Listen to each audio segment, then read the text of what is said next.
We're back in spectacular Liuzhou, China for the UIM-ABP Aquabike Class Pro World Championship.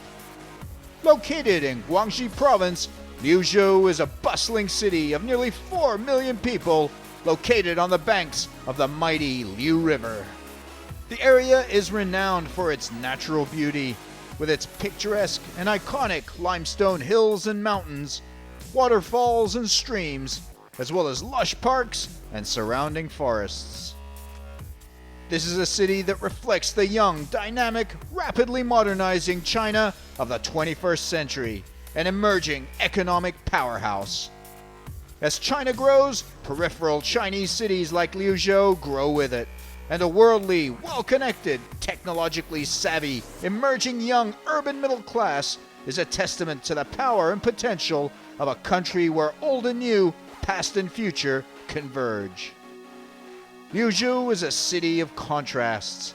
Centuries-old Confucian temples are located just a few minutes' drive away from a vibrant central district where one can find traditional markets that serve a sumptuous array of local delicacies, as well as modern shops, restaurants, and a pulsating nightlife.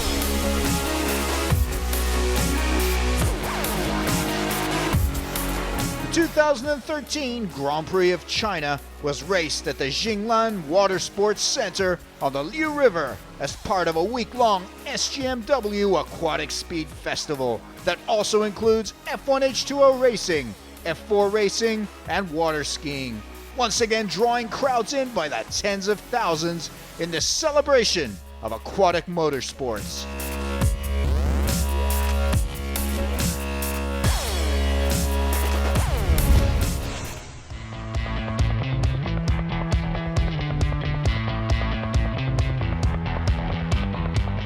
There are 38 riders from 12 countries competing at the Grand Prix of China, with 8 Chinese riders ready to try their luck against the best in the world. As the 2013 championship heats up, the objective for all riders is to rack up as many points as possible.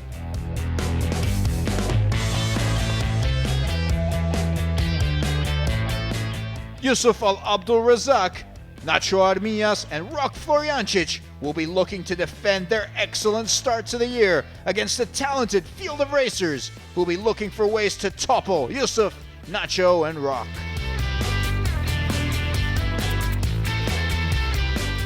In the ladies, Pia Sumer will be keen to get on top of the standings here.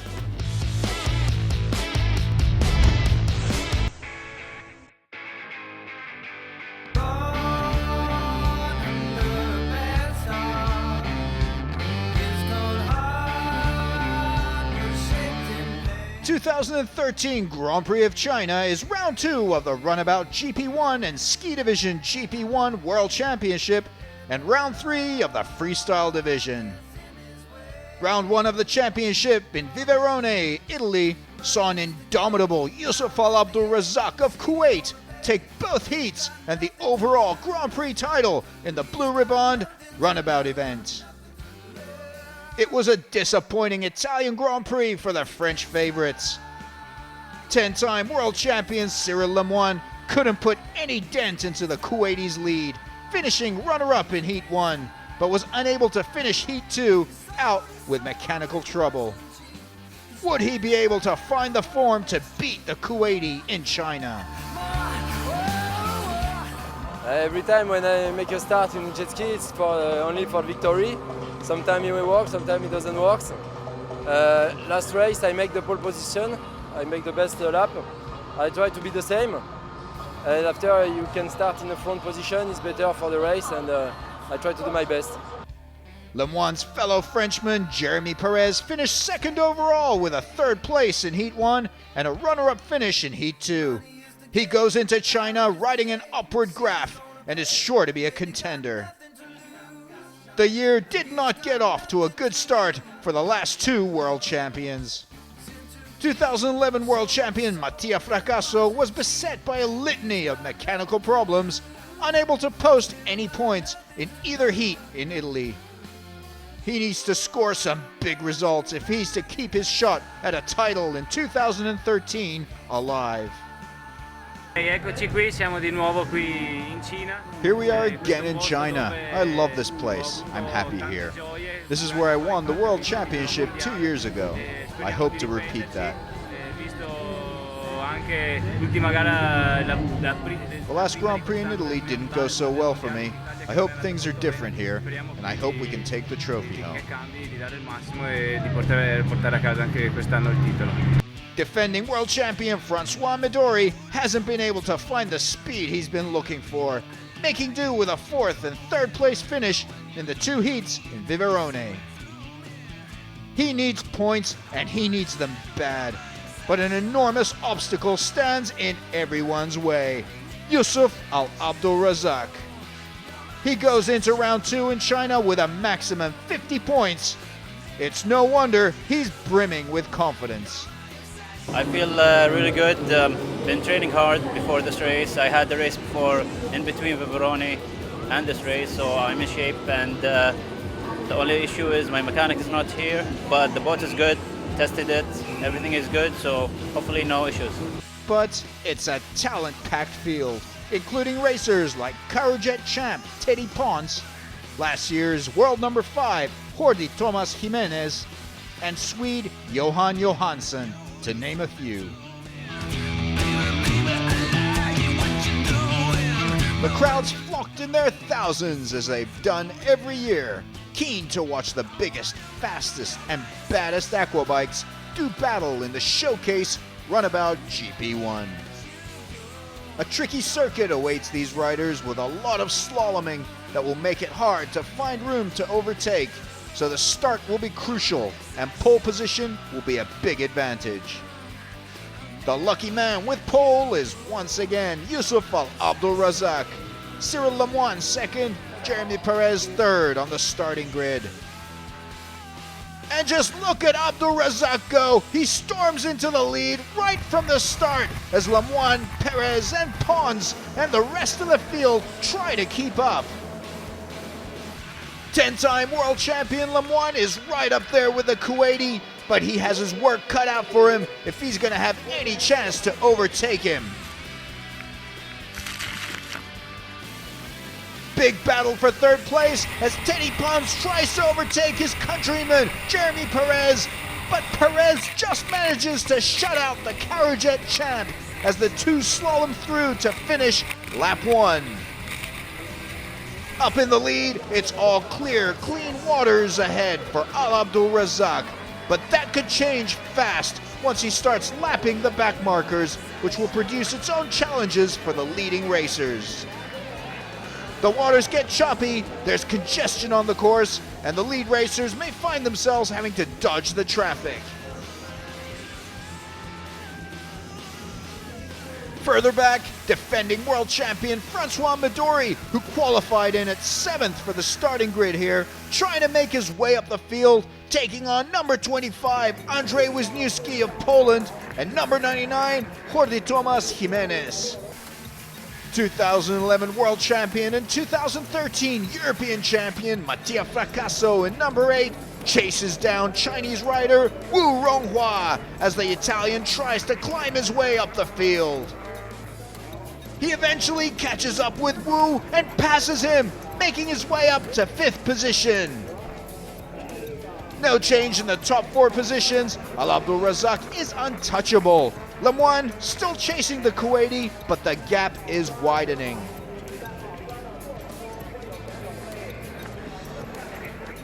The battle now heats up for 5th place as the 2 last world champions, Fracasso and Midori, lock horns. Midori trying to gain on Fracasso. But Fracasso is racing hard and not giving any chances to Midori. Just when things were going his way, Fracasso slams into number 7, Yang Liu, whom he was lapping. Fracasso's Heat 1 campaign is snuffed out. Francois Midori moves up into 5th. But his 5th position was short-lived as Jordi Tomas Jimenez overtook Midori. The final lap, Al-Abdulrazak has more than half a minute's lead on Lemoine, and he just cruises to a Heat 1 win. What a performance! 3 wins in 3 heats this year. Impressive stuff from the Kuwaiti. Lemoine makes do with a runner-up finish, holding off his countryman Jeremy Perez, who finishes third, and Teddy Pons.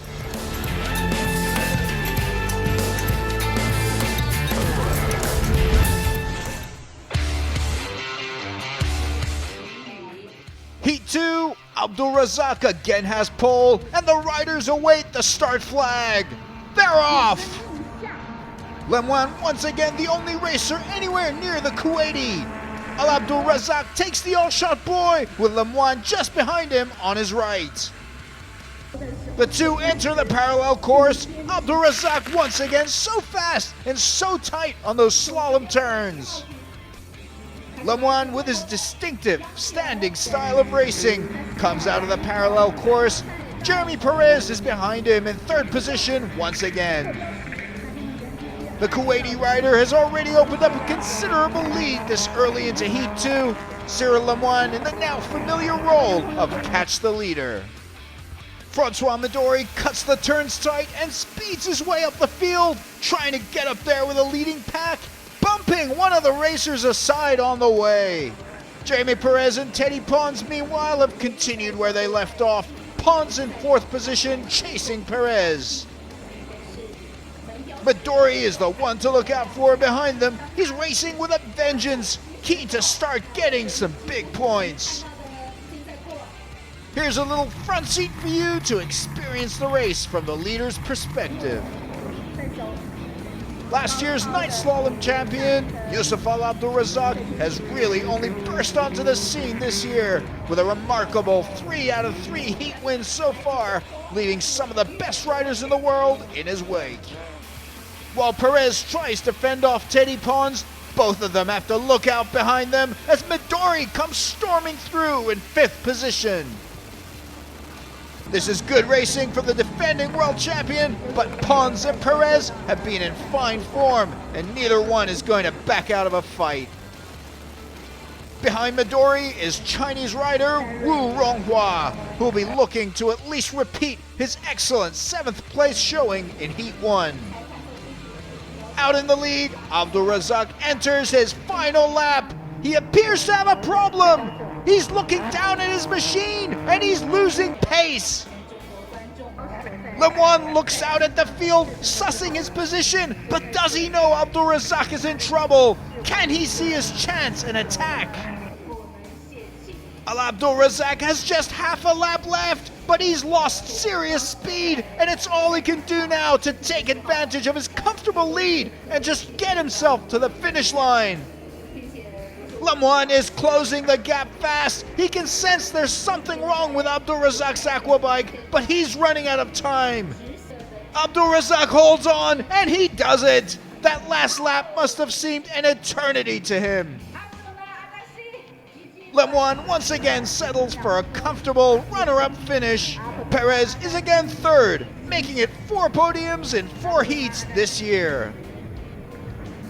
This time it's Midori who comes in 5th ahead of Jimenez. Yusuf Al Abdulrazak is the runaway overall China Grand Prix winner. Lemoine runner-up, Perez third. The Kuwaiti sits head and shoulders above all the others atop the world standings with an immaculate 100 points. Jeremy Perez is second with 68 points, Lemoine third with 60. Everything went well, and it went as planned, and I was, ahead the whole way. But the only issue was the mechanic wasn't with me, and I had an issue in the last lap. Luckily, the bike held on, and I finished first. So I'm thankful for that.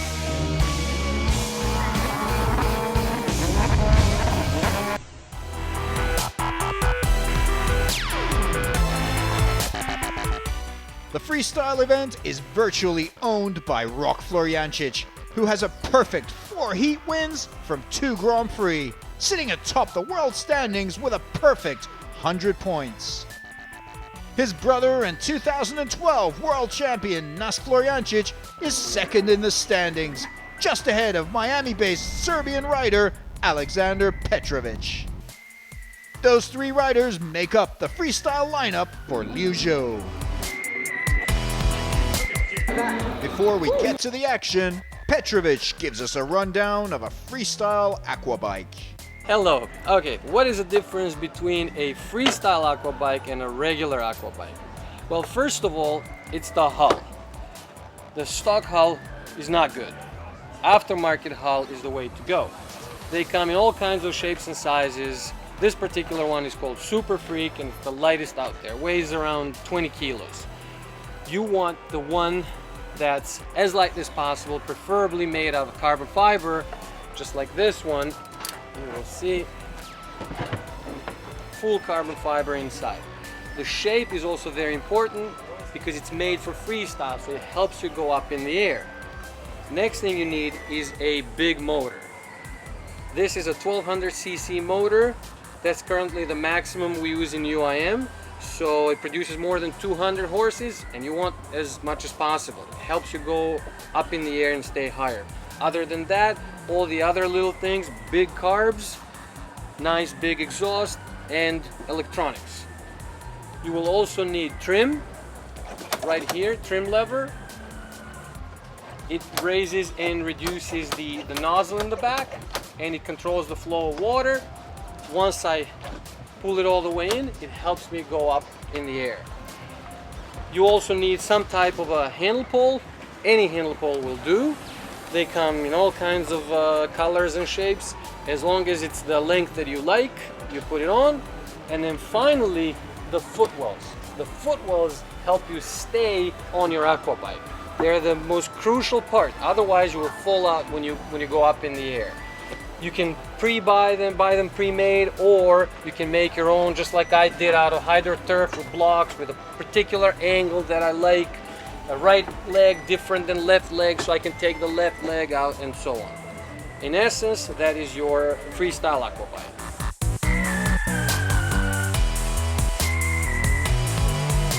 Petrovic had a great routine in both heats with some multiple backflips, 180s and 360s, topping it all off with a one-handed backflip. The Miami-based Serbian freestyle pro produced all the stops, wowing the Chinese crowds. Next up was Nas Florjancic. He wasted no time as he hurled himself into two stunning routines full of exceptional backflip, 360, barrel roll combos in an unrelenting artistic display that earned him 73 points out of 100 over the two heats, placing him just ahead of Petrovic. The last man up in both heats was Nas's brother, world standings leader Rok Florjancic, renowned as one of the best freestylers in the world. This guy's so good, all the other aquabikers from all the other categories drop what they're doing to watch him do his magic. His repertory had it all, and then some. No hand and one hand barrel rolls, 360s, 180s, 540s, and then stuff that he just invents. And he tops off both heats with so many backflips you lose count. Astounding. He gets 93.5 out of 100 points in Heat 1 and an amazing 98.5 points in Heat 2, cementing his domination of this event and delighting crowds and judges alike. Rok continues to reign supreme in the world standings with 150 points from 3 Grand Prix.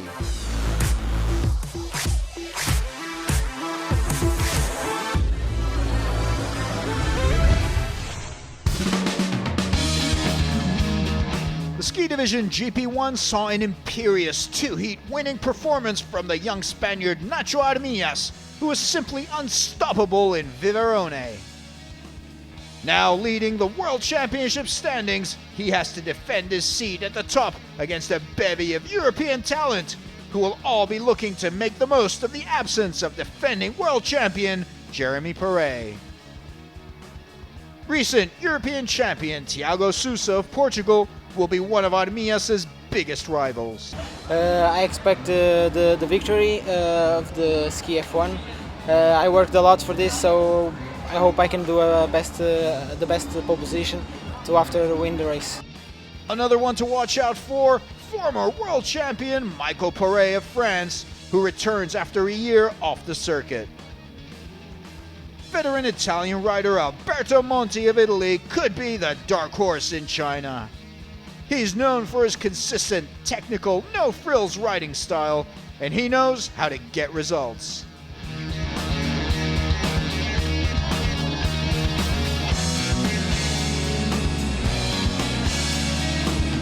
In Heat 1, the pole position proved crucial as Thiago Sousa got off to a flying start ahead of Armias, Monti and Prix to get to the all-shot boy at the head of the pack. Alberto Monti overtakes Nacho Armias at the start, sending the Spaniard into third position right from the get-go. Into the alternate course, the newly crowned European champion was very fast and very tight on those turns. Alberto Monti didn't have any solutions on how to tackle Thiago. The World Championship leader and Italian Grand Prix winner Nacho Armias just didn't seem to have the pace we're used to seeing from him. Michael Prix, the 2010 World Champion, trailed throughout the race in fourth, unable to find the opportunity to pass Armias. In the women, Pia Sumer was firmly in control ahead of Marta Sorrentino, Yue Nijin, and Li Qianqian. She was fast and even ended up fifth in the combined men's and women's results. Good stuff from the Slovenian. Sousa was just too good on the day, taking Heat 1. Monti was runner-up, his third runner-up finish in 3 heats this year. Armias had to settle for third place, while Michael Prix came in fourth ahead of Slaven Ivancic, who finished fifth, and Joseph Bohuslav. Pia Sumer won the ladies' Heat 1.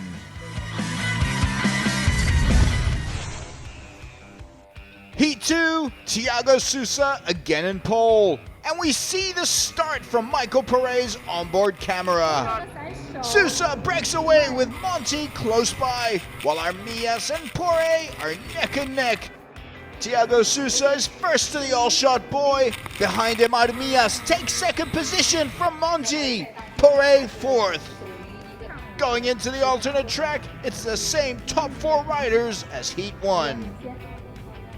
Monti takes the track to his right, Armias the one to his left. This is going to be close as the Italian and Spaniard battle it out for second position.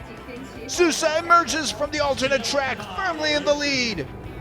Alberto Monti has got the better of Armias. Monti in second, Armias third. In the women's division, Pia Sumer is comfortably in the lead, ahead of Marta Sorrentino, Li Qianqian, and Yue Nijin. Marta Sorrentino in trouble, and she gets towed off the circuit. Thiago Sousa opens up his lead ahead of Alberto Monti, who also maintains a comfortable lead over Armias and Prix, the 4 riders basically in a race of their own. Alberto Monti has 3 runner-up finishes from all 3 races this year and looks on course for another. Those are valuable points, but does he have what it takes to win? Behind Monti, Prix trying to close in on Armias, who after his stunning performance in Viverone has really been struggling to find the speed he needs here.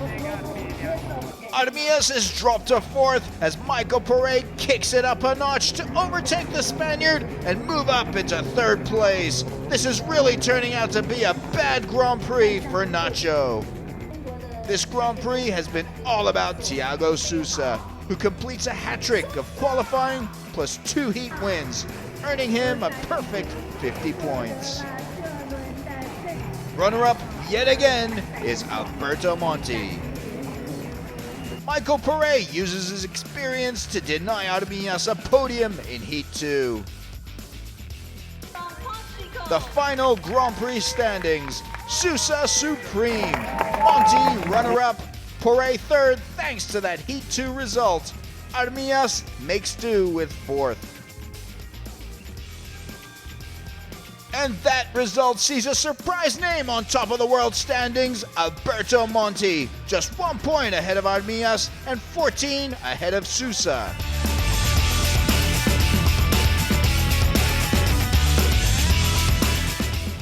In the women's category, Pia Sumer takes the overall title. That puts her on top of the world standings ahead of Marta Sorrentino.